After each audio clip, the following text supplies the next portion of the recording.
Hey everyone, it's the RC Groups Hangout. You know, today is a very special hangout because we're visiting with Hobbico and we're going to talk about the release of RealFlight8. Joining us, and I'm going to go in the order of left to right, or right to left. Jason Cole, of course, from RC Groups. What's happening, Jason? What's up, everybody? We have Alex. Now, if you have a problem with RF8, you might actually talk to Alex. So Alex is here to answer our questions. What's happening, Alex? Hello, how are you? And then finally, we have Brian. Listen to Brian talk. Talk, Brian. Brian's talking right now. It's a dulcet tone, his voice. Now, Natalie is in the house, and everyone should or could or will know Natalie in the future. There she is. Hi, guys. Natalie looks awesome as always. And so, of course, Jason, what do you think? Should we jump to our RealFlight story and go there? Yeah, and I just posted in the live chat that's going on. If anybody has any questions, let us know, and we'll get those asked for the team and get them answered for you. That's a great idea. So if I'm doing it right, you're now looking at our story that we released yesterday, RealFlight8. So there are questions, and we're going to go over those. But first, let's talk about what I think is a key feature here. If you ran RealFlight 7.5, then you can run RealFlight8. I talked to multiple points of contact. Alex, Brian, I even went internal and verified that. Now, we're going to get to this in a minute. There would be a higher requirement if you wanted to utilize a killer feature that is an RF8, but let's do that and move on to the features. Whoops, here we go. So, of course, we know RealFlight8 is what almost everyone uses to teach themselves how to fly. I can't tell you how many high-end pilots I know out there that actually do RC. They're in the industry, and they started out on a RealFlight. Well, you tend to know what you're doing when you do it this long, right? I think RealFlight was available when I started learning like 17 years ago or something. Right. We had 20 years this year. Yep. Yeah, that's awesome. Wow, that is crazy. I'm going to jump off the screen so we can get to our faces. I'm going to tell a story. I started flying. I bought an airplane at a garage, at a yard sale across the street. It took me a month to get it in the air. And I realized quickly that that is not the way to learn to fly. So I had bought another airplane and I sold it in a parking lot to a man for $200. And I took that money and went and bought RealFlight. And then I stopped going to the field, and all I did was take off and land in RealFlight until I felt like I was good. I went back to the airfield, and I, at that point, was a successful RC pilot. So that's my RealFlight story. Beautiful. Your story and many, many others. Jason, do you have a RealFlight story? RealFlight was my first sim. It's one of the things I learned to fly with a couple of guys on the hill with a glider. They taught me the basics, and they're like, you got to get a sim. So I got RealFlight. I don't remember what version it was way back then, but I would sit there and play for hours and just practice and practice and practice. And it's one of the things that made me the pilot I am today. And I'm going to go to you, Alex. How did you get on the RealFlight team? Well, I started about 16 years ago in software support for RealFlight. I came on board right after RealFlight G2 was released, and basically I've been supporting it ever since. I've been around for many different releases, and you guys talk about your stories with learning to fly in RealFlight. I get those all the time over the phone and through email where folks tell us about they had trouble getting past the early parts of the learning curve. And they bought RealFlight to help them either by recommendation or they saw it at the store. And a lot of folks have learned the basics and mastered many advanced maneuvers and for planes and helis with RealFlight, all the versions. Awesome. And finally, you, Brian. I came on not long after we released it. So 97 is when it was released. I started at Hobbico 99. I also started in product support and moved in now in product development. And working with those fine guys out at Knife Edge ever since. And so here we are. You know, one of the cool things that we've really been waiting for, I know my son, I actually had him in the truck last night going to get dinner, and I said, RealFlight8 is out, and guess what it has? He's 14. And he says, Oculus support? And I said, yes, sir. So he's 14 and excited. He's like, are we going to get it? And I said, I think we're going to get it. So Jason, you're an Oculus guy. You have a dedicated Oculus PC. Yeah. I've been with the Rift since the DK1, the first developer's kit, and just had to have it. It's such a cool technology.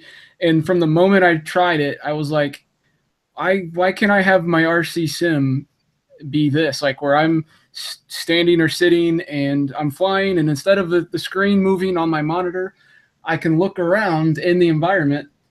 That's what virtual reality is all about. I was like, this is perfect for an RC sim. And that's been years now. And finally we get that opportunity. I cannot wait to give it a try. So I have an email here from Ryan from Knife Edge, one of the developers, and he says about flying it in the VR. He says, it's crazy how much more immersive RealFlight is in VR, seeing everything in 3D and just being able to look wherever you want, however you want, instead of being locked into a selected camera behavior. It's really like being there. One of the other guys here took it home after hours, and afterwards he said, I don't have a memory of flying in RealFlight. I remember actually flying. Yes. Think about it. What's the biggest limitation for any simulator is the size of your monitor.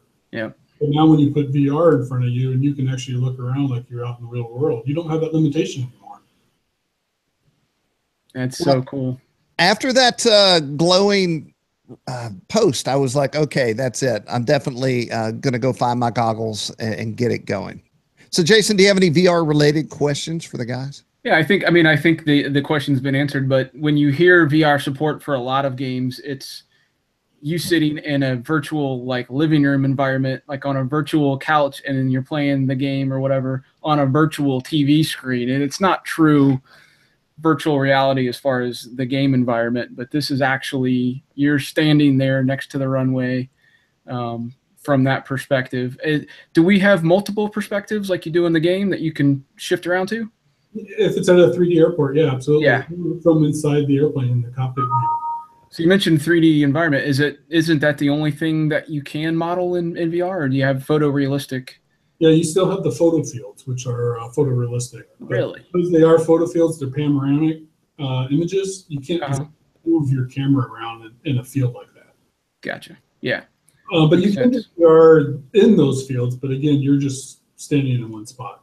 Right. That is cool. We are compiling a list of questions here from the guys in the chat. So whenever we get to that point, we can ask those and see what you guys want to talk about. But Alex, is there any talking points you have right off the bat if you had to talk to someone about RF8? Well, one of the frequent questions we get about RealFlight 8 now is the system requirements, and they're consistent with RealFlight 7.5. So simply put, if you can run 7.5, you can run RealFlight 8. And that's, I'm sure, going to be really good news for folks who are looking to move forward. We've got a pretty broad range of input devices you can use now. It is, of course, compatible with our new Interlink X controller, the Interlink Elite controller that we've offered since G4, the wired and wireless interface that we introduced with RealFlight 7 and 7.5, respectively. And a first for RealFlight now with RealFlight 8, we're offering the opportunity to use your own game pads and joysticks with RealFlight, where we didn't allow that before. So it's really up to you how you want to fly. Nice. So what do you think about that, Jason? Being able to use a gamepad or something like that? Yeah, I mean, that's going to make it for the guys that aren't already RC people and are thinking about tinkering with it, and they don't have controllers and maybe don't want to purchase the whole thing with the Tactic radio. They can, I've got a gamepad or an Xbox style controller that I use with my PC for stuff. I can, give that a whirl and see it out, and then decide that they want to get into it on a real level. And we're going to offer a software-only version of RealFlight 8, so it'll be sold software-only and with the Interlink X. So folks wanting to use their own input devices, or if they're upgrading from an earlier version, then they can use the Interlink Plus from G3, and then the Interlink Elite, and then, of course, the Interlink X and the wired and wireless interface. So, there's really a broad range of input devices folks can choose from. Yeah. So for the guys, we do have the question, the guys that are already running 7.5 or older versions, is there going to be some kind of upgrade pricing tier for those folks? You would purchase the software only. We've never had upgrades for like the major versions, so much so as we did with like the point releases, the 0.5 releases. Yeah. That said, for the first time in our 20-year history, we always recognize those who purchase software recently. So, if you purchased an older version within the past couple of months, we always offered rebates or things like that. This time, if you are an owner of 7.5 Drone or RealFlight-X, it doesn't matter when you purchase those. If you purchase RF8, RealFlight8, you will get a $20 mail-in rebate. Cool. So we recognize people want to upgrade, so there's those opportunities. And then we have that really long question, Jason. Which one? So we answered the RC, or can you use your game controller? We answered that. Yeah, I saw this in the thread, and it's in the live feed here. Has the post-stall 3D handling been improved? Some planes feel more floaty than they should. Some feel heavier than they should. A lot of that is individual perspective and personal feel. I will tell you, each and every aircraft that we create, we have some of the best pilots in the world help us test fly those to see how they feel. If it's a manufacturer of an aircraft that we don't carry, we have those folks who we are working with help us test fly those. And we normally don't push those through unless we get the okay from them, and that's what we always get. Now, everybody sets up their aircraft a little differently. So some people may find it a little floaty or heavy or something, but that's what the aircraft editor is for. Yeah, and that's exactly the thing. Realistic flight behavior is both subjective and objective. There's a lot of factors that play into how an aircraft's going to behave based on where someone lives or the way they configure it. And we've got just about the most extensive aircraft editor out of any RC flight sim. So if someone feels that it's too nose heavy, too tail heavy, they want to adjust the way the servos behave, they want to change the size or mass of the aircraft editor will give them that flexibility. So what I like to tell folks is consider the aircraft in real flight a starting point rather than a finish point for where the aircraft are going to behave for you. And if you feel that you need to make a change, then you're welcome to do that. That's what that editor is there for. And I agree. You can set your own plane to fly in real life, floaty or heavy, And one thing I wanted to say, which it reminded me of, is I was where was I? I was at an outdoor event. We were flying a $15,000 jet, and they handed me the controls, and I flew this thing, and I immediately thought, this is how I would think it would fly in real flight. But it was flying that way in real life, which is a testimony for that Havoc jet. But it immediately made me feel like I was in the flight sim. Yeah. So it's all. So that said, can we expect the physics to feel similar to 7.5, or has there been any changes, modifications, improvements? A little bit, but it's one of those things you don't want to fix something that isn't broken. And the physics is really, really good at 7.5. We've added a lot of multi-rotor stuff since then. A lot of FPV racers and such. So physics has been improved in that aspect to make those fly the way they should. But they didn't touch much for the airplanes or helis. Cool. And we got one guy asking, can you purchase the controller separately, the standalone PCs? Those are available? Yes. Yes, the Interlink X is sold separately, as well as the wired and wireless interface for those that are interested in those too. Perfect. Very cool. Man, I had a question and I just dropped that ball. And it's out. Yes. So I know that we're here in the studio and you guys have RF8 sitting there. I don't know if we want to go there yet, Jason. Find out if the guys have any more questions. Yeah. So we have a link, and you have the RealFlight page up. The RF8 page up at this point. It's not available yet, right? It's shipping in the coming weeks. Yeah, probably in a couple weeks. Definitely in October. And we're already discussing how we're going to review this. We've done reviews on every iteration of RealFlight on RCGroups since I don't even know when, at least 10 years. And so everyone on the team is excited about this. So what we may do this year, we're talking about, if it's possible, don't hold me to anything, is we're talking about having us fly it and each one of us talk about the aspect that we enjoy the most. And Jason, you already have the Oculus, so you'll be able to do that. I actually want to get in on that. And Alex, I saw you flying earlier. You have VR'd it, correct? Good one here. We have one here. Right. And how was that experience for you? Have you done virtual reality gaming in the past before this? Not a whole lot, no. But it took me in. It was fully immersive. I really felt like I was there. I've been seeing these airports for years, just from so. Yeah. For me to step in these airports that I've been watching from a flat screen all these years was really exciting. So I know folks are going to love the VR aspect of this. That's we've got a lot of questions for it, especially when VR started to emerge and become popular. So it's really nice to see that we've got that available now. And cool. that is what I forgot.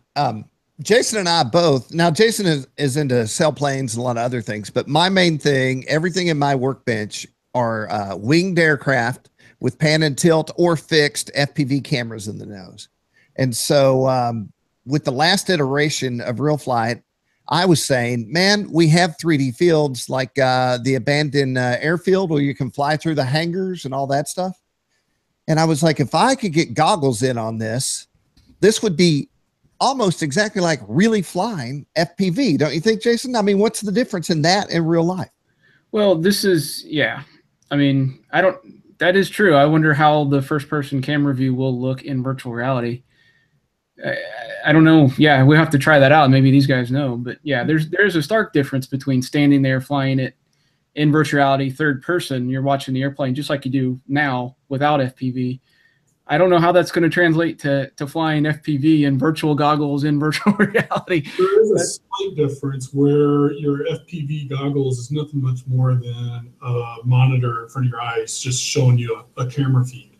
Where VR is 3D, so you get some depth to it. You get the 3D feel to it. Right. You have some feel to how close you are to the gates and to the trees and things like that.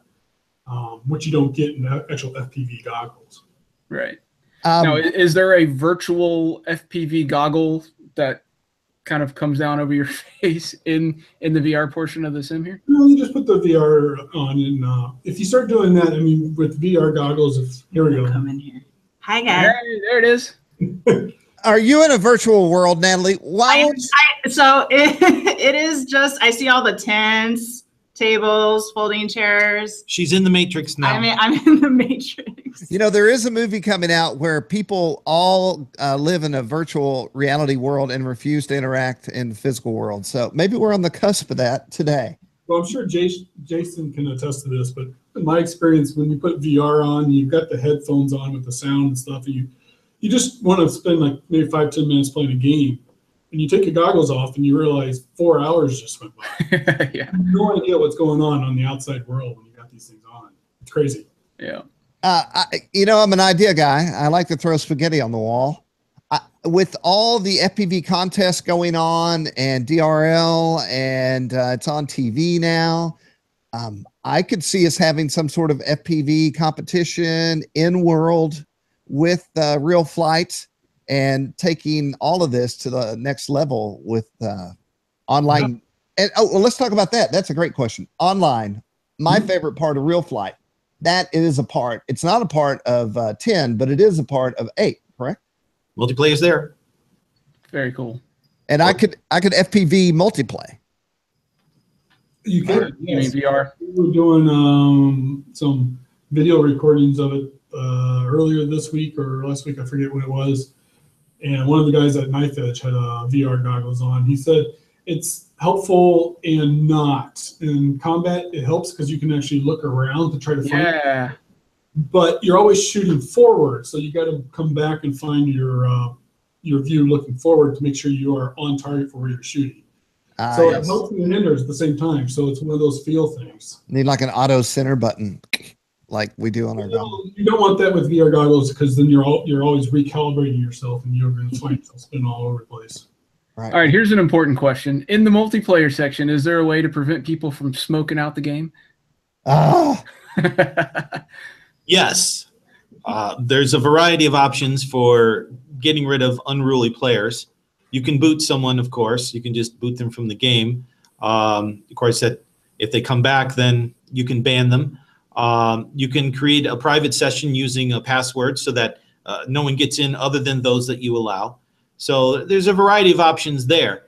It's a public forum. you know, so by virtue of that, anyone can wander in unless you don't allow it if you're going to password protect your session. But we have tools there to help folks filter out the unsavory folks who try to disrupt the session rather than contributing to it. But that's just one of those things you have to contend with when you do multiplayer. Yeah. Maybe it's not so much your friend anymore. Yeah. Yeah. I don't want to turn this into, you know what you ought to do session, but the thing, I ran a server out of the office here. And so I just kept it on all the time. It was the RCGroups field, and the smoke out is what was the demise of the server because I couldn't get any work done. It'd be awesome if you could check a box that says no smoke at my field. Well, you can hide a player too. You do have an option to hide them so you don't see them. That is also available, but hopefully there isn't too much of that. It turned into an all-day thing with me. We'll have to crank out the RCGroups Hangout field again, Jim. Well, now I've got the gear. We'll see if I got the bandwidth. Yeah. You know, I've got the bandwidth. I've got fiber. We can make that happen. We got some other questions here, guys. Has there been any, you mentioned drones, but has there been any new airplanes that were brought in specifically for RF8? 2 new airplanes were brought in. Okay. And they are? Vector 30cc and the Riley Model B, which I like a lot. That's a pretty plane. That's a gorgeous plane. Awesome. And then we have a guy that enjoys designing new fields. Is there a field editor included? The same field editor, the Flexi field editor is still there. Still there. Awesome. Perfect. Very cool. Just a side note, I 3D designed a golf cart with myself in it because that's how I go to most events. And I have a dream of one day implementing that into RealFlight so that I can drive around airfields covering RealFlight events. Got a feature in RealFlight that if it recognizes any avatar of Jim, it automatically crashes and boots. Smoke goes on. You can't see anything. I smoke out the whole field. Well, you know what? I think it is time for us to jump over and take a look at your setup, and we want to see someone flying in the goggles. And I'm not sure how exciting it is to watch somebody else fly with goggles, but we can give you an idea of how it looks. I thought it was kind of compelling. I'll let Jason input. Yeah. So we got. Yeah. Alex, if you could pan that camera down slightly. I know we're going to cut off his head a little bit. There we go. Well, I can kind of simulate it without putting it on my head as well. Just can you present that screen there too, Jim? No, because that one. So because every time we talk about it, it'll keep shifting to us. Present it. It's hot. Yeah. So right now it's just there, and if you were to put these goggles on, that's the view. Yeah. Right. So when you look around. So you can literally go back and forth. It's not like a special mode you have to enter. It detects it automatically. Perfect. Come off, it just goes right back to the normal view. Wait a minute, Jason. How does that have wireless pan and tilt? What do you mean? It's built into that's how VR works. See, I'm a VR. I don't have VR, as many of the people listening don't. I did not know there was a built-in wireless. Yeah, it's built into. Well, it's not wireless. There's a HDMI and a USB connection to your computer from the goggles. Oh. But there is all of that data and stuff is processed and sent out through to the computer. Gotcha. And then if you were in the cockpit, zoom in, zoom out. Yeah. Look right. Ooh. You know. Is there a center your view button anywhere? Like if you're sitting down and you're kind of behind the cockpit and you want to be in it, is there a way to recalibrate that? By default, when you first go to that view, or it's centered when you first put the headset on. So face forward or whatever you want to be centered as. Yeah, and then kind of just move yourself to where you need to be. Yeah, exactly. Okay. Yep. So you can see in combat how useful this would be. Oh yeah. Look around, you're trying to find your target. Totally. Yeah. And then let's say I'm in this mode. Can I jump out and get behind the plane and fight that way as well? Is that an option? I mean, whatever camera views you can change. Okay. Ooh, live at 5. Yeah. I mean, some of these would be easier to fly by than others, but yeah. Somebody posted, you can be a wing walker, and you can you can kind of move yourself out on the wing. But a lot of people who are really RC enthusiasts who want to be loyal to the sport will be flying it this way. Right. You would just follow the airplane around much like you would out the field. Gosh, I've been asking for this for so long. I'm so excited. So you and my son. We've had you had Dan Landis on your podcast a couple weeks ago. He's seriously thinking about getting these now just to practice some of his routines. So it changes up everything. It's happening. It's a good thing I don't have this software in my hand, or I'd be overnight Amazoning it. I was in the field actually talking to an AMA representative, Randy Cameron, who's running for vice president right now as we speak. And we were talking about the AMA truck and that it features real flight simulators, and it's a way to entice youth and other people to take a stab at flying RC. And when this came out, I called the AMA and said, you have to get RF8 with goggles, because if you're going to entice kids to give this a shot, I guarantee a goggle experience would do it. So here I'm flying P-51, and I have to watch it. Yep. It's so cool. Oh, wow. And It's just like real life. You have to look at the airplane. And this works. So it's natively working with Rift. What about the Vive? Correct. Both of them will work. Okay. And if someone's asking which is the best VR goggles, and it's probably going to be the Rift, the Vive's. That's all personal preference. It's an Apple Android kind of debate. For RealFlight, then it really doesn't matter. Yeah. If you're looking into VR gaming, then I would recommend just researching that and seeing what each offers and pick the best one for you. Yep. I can tell you my preference is for the Rift after having experienced both, but you'd have to go, if you can get to like a Microsoft store, they usually have demos of both sets there. You can try them on and see what you think. They're both priced pretty close to each other, I think. The Rift is a few $100s cheaper now. It is now? Oh. But yeah, you can't go wrong. It'll be probably a couple of years before we get a V2 of any of them. So go ahead and get it now if you want it. And I'm hunting this as a used unit on eBay, and that is definitely an option as well if you're looking to get something at a little cheaper price. All right, so we've answered all the questions, right, Jason? Yep, so far so good. And we have a page on RCGroups. You can go and check it out and look at our story. We're going to have more information as it comes. We're having reviews that we will work on as soon as we get our hands on the software. And Jason, can you jump in? I just jumped off that page. Can you see if they have any more questions before we let Hobbico go back to their daily routine? We are, they're just saying, can't wait. Thanks guys. So there's no more questions posted, but they're all pumped about it over there. Hey, if you're looking at the page, which I could be, I guess, check that out. The pricing on this is really good too. Yeah, I was just there. It was $179 for the version with the Interlink X. That's awesome. I remember back in the day, it was like 250 plus. Yeah, it was $199 back when I first got started, and the software only is $99, so under $100 now. Right, and like I have like 3 controllers at the house. This is the one no one's broken all the switches off of. My son. So, well, if you have any trouble with that, you give us a call. And we said we're looking at you said this month for release date, right? So pretty soon. Probably a couple weeks. Yep. That's awesome. And this is the FPV drone racing, which, as you all know, is really popular right now. So oh yeah, there's about 30 levels in here, and they get pretty crazy challenging. I haven't been able to get them all done. And let me say, don't limit yourself to drones. You can also jump in a wing and fly it to death. I was editing myself there on my verbiage.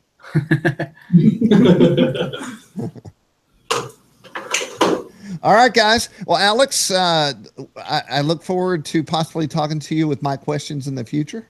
Yes, please. Definitely.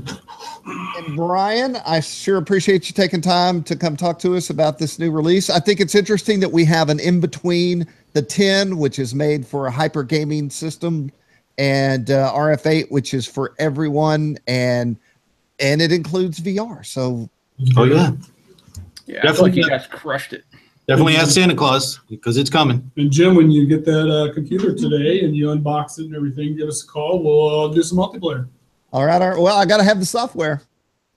We can hook you up. All right. Awesome, guys. Well, I'm going to let you go, and Jason and I will then talk about our life in the RC world, unless you want to hang out, because that sounds so exciting, but I think I'll... Hey, Natalie, can you stick your head in one more time? Hey, guys. All right. Thanks for putting this together and talking to me for the last 2 days. And my accountant says hello. Hello. And I wanted to tell everyone, just keep an eye on RealFlight.com. We'll have lots of new videos up there soon, and shoot any questions on social that you have. So thank you. And Miss Natalie talks to us almost every day. So as she brings new things to the table, we will dish it out on the RCGroups dining room set. So thank you, guys. You guys. Thanks, guys. Bye. Yeah, thanks. If you have any problems, just give us a call or shoot us an email. We'll do it. All right. Awesome. Eject. Bang, Eric, bang. you didn't log in too late. You can just hit the back button, or maybe you have to wait till it's over and then rewind. But it'll be on YouTube, so you can view all of the RF8 goodness that we discussed. Well, we last half hour. We actually practiced a little bit more so just to get their cameras operating, and it was determined that that third-person view of him flying was better than on screen because it was too jaggy. But I think we answered all the. That was exactly what I was hoping would happen right there. And that also gave you a better idea of you saw him while he was flying, and you saw how he had to turn his head to keep the camera focused on the airplane. It's just, I don't know how that translates to people that haven't done it before, but it's like if you were sitting in front of yourself and you had a plane off to your left and you were taking off and it went to the right, you wouldn't just keep your head in one position. You'd have to follow the airplane with it. And it's that same way in virtual reality. So I didn't even think of flying an airplane that way. All I thought was FPV. It didn't occur to me that I could use it like a real life simulator. Yeah. I didn't get a real good answer on that, and we'll have to just test it when we get it. I don't know how, when you're in the goggles, when you switch to an FPV first person view, I don't know if we're going to be able to get that similar experience as flying in goggles. I guarantee there's no airplane out there with a FPV camera on it with an FOV that we're used to. So what we're going to see is a giant wide frontal view. Yeah. Because one of the problems is with first person video, you're wearing goggles, kind of like you're wearing in virtual reality, but those goggles aren't tied to the camera, right? It's a fixed position. You can move your head all you want and you're still looking at the same, whatever your camera's pointed at. That's not true with the focal DVR and the focal V2.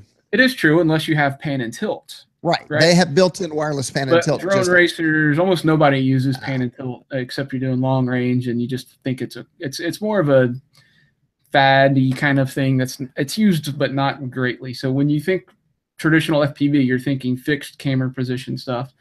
So they would have to do a way to where like a virtual set of goggles would come down over your eyes, and then create that image on a virtual screen to be a fixed view position of wherever the camera's pointed out the nose of the airplane. And then as you turn your head, nothing really happens to the screen you're seeing. And then you're controlling the airplane from that position. Just like that'd be tricky to accomplish, I bet, but I'm sure it's possible. Well, it's pretty exciting. It's once again interesting. We had the 10 release, which I think was a lot for most people's computers. And this was kind of the in-between for, I tell you what, I wanted VR, I wanted online gaming, because I found that if I'm not interacting with real people, I just stop. I don't do it. Yeah. But then again, when you're playing 10, you got in there and we were playing against each other, going through the courses to see who could go the farthest, and that was pretty awesome. It is going to be interesting because I have, and just like you're going to get, is I have a high-end computer, and so the 10 graphics, or X, RealFlight X, it's not 10, I don't know if they call it 10 or X, but anyway, RealFlight X is a beautiful. I mean, the sceneries, everything is gorgeous, and you have to have a high-end machine to run that for that reason. And then so now we're going to go to 8. The graphics are going to be scaled back. So I'm wondering what that's going to feel like when I try it out. If I'm like, oh, this doesn't look as good. But then that'll change when I put the VR goggles in, because then that's a whole different experience. And I think what you're really after here is the experience of flight and training and learning and having fun. And I think doing that in VR is going to be a better experience than improved two-dimensional graphics from RealFlight X. You have to have the same kind of high-end machine to do both. But I think if you had to pick and you had that computer to run it, I'd go probably with RealFlight8 and run the VR portion of it if you can do that. And the flip side is your Oculus isn't going to give you that HD quality that even your Connex would give you. The Oculus is going to give you, I forget what the P is, but so I don't think 8's going to hurt you with quality.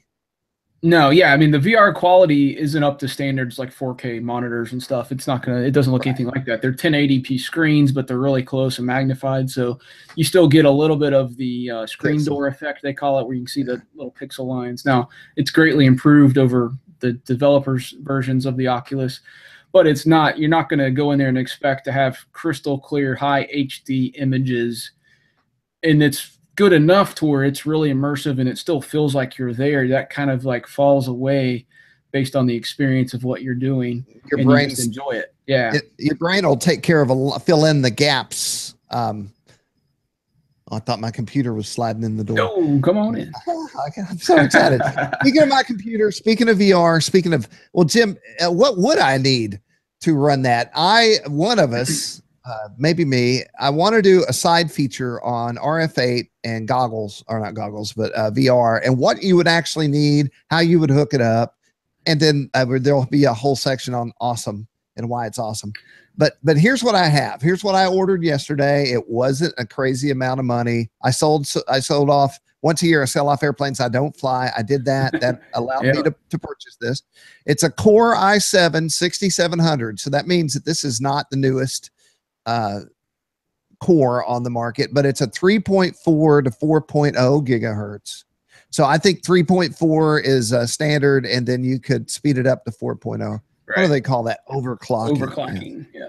It is 16 gigabytes of RAM. Now, I did some research on this. A lot of people say that anything over 8 is overkill. Jason, you have 32 gigs of RAM, right? I do, yeah. I probably have too much, but it's good. It doesn't hurt to have more. It just costs more. And then we're going to come to okay, so let me say this. I had an old computer that ran 7.5 fine, and I bought a new monitor and a new video card, and then I realized the slow computer that I had and the RAM was holding everything back. That's what made me buy this. So then the next question is, the biggest question is, what video card do I need? My studies show, based on being a lunatic and not stopping my research until I felt like I got all the answers. And I came up with, this is a bottom line card. It's a NVIDIA GeForce GTX 1080 with 8 gigabytes of RAM. That's not a bottom line card. Well, you could get a 1070 with or 1060 and it'll still run VR. The 1080 is a really high end. It's their top of the line card. They have the TI version now, but it's a killer graphics card. I've talked to people with 5s, and they said that they wouldn't run it with anything under a 1070, that a 1060 would really be, I mean, like you would be buying something that already should be replaced. Yeah. I wouldn't recommend it, but it can be done. Right. But the 1080 is immaculate. It's amazing. That's what I've got. I've got a GTX 1080, and you can run stuff, max resolution, max graph, everything. It's amazing. And I know you guys, that's odd. I know you guys aren't, maybe trying to buy a computer, but I will tell you, I got all that, this super badass computer I shipped for like 12. So yeah, that's $12, guys. That's easy. It's 2 Starbucks drinks and you're done. It's not a little bit of money, but I haven't bought I was thinking, Jason, this computer right here is 2011. Yeah. And who knows how old that PC, because I'm not a PC guy. I never bought a PC. So this is my first real PC. Yeah. And it's going to last for a long time like that. Anyway, I'll just say one thing. When I first got on with Natalie and Brian, I was sitting like this, and then I said, "Hey guys, oh, there's a honeybee in my room." And right when I said that honeybee went straight for my eyeball. But I'm like, and I jumped up and yanked the headphones off my head. I'm running around the room, and I'm trying to get the bee to go out the window. And then when I sat down, Natalie goes, "Well, that was a fun way to start." So Oh, that's awesome. No one saw that. That was before I hit the play button. All right, everybody. Will you join Jason and I? Matt will be back next week, and maybe me and Joe or Nick or one of the other guys. And we're all looking forward to RF8. And thanks to Hobbico for joining us. And Jason, I'll talk to you later, man. All right, man. Peace, love, and FPV. Someone down there.